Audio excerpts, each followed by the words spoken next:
कृपाल तुमाणेंनी बावनकुळेंबद्दल केलेल्या वक्तव्याचा निषेध आहे असं म्हटलेलं आहे पोद्दार यांनी। कृपाल तुमाणेंच्या वक्तव्यावर राजू पोद्दार यांची प्रतिक्रिया आहे। तर उमेदवार बदलणं हे कुणाच्या दबावामध्ये घडलं हे सगळ्यांना माहिती आहे असं कृपाल तुमाणे यांचं म्हणणं आहे। कृपाल तुमाणेंकडून नाव न घेता चंद्रशेखर बावनकुळेंवर आरोप करण्यात आलाय। जुना उमेदवारांना डावलण्याचा फटका महायुतीला बसला असं तुमाणे यांचं म्हणणं आहे। भाजपने तिकीट कापल्यानंतर रामटेकच्या कृपाल तुमाणेंची आता खतखत समोर येऊ लागली। नाही, आता ते जाऊ द्या, जे झालं ते घडलं, कोणाच्या दबावात घडलं हे सर्वांनाच माहिती आहे।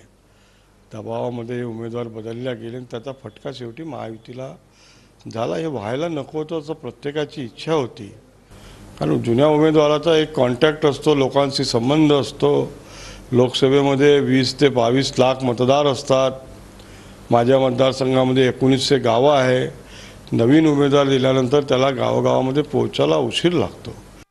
भारतीय जनता पार्टीचे प्रदेशाध्यक्ष आदरणीय चंद्रशेखरजी बावनकुळे यांच्यावर हातपाकड केली आहे, त्याचा आम्ही तीव्र शब्दामध्ये निषेध करतोय। त्यांना उमेदवारी देणं न देणं हा शिवसेनेचा प्रश्न आहे।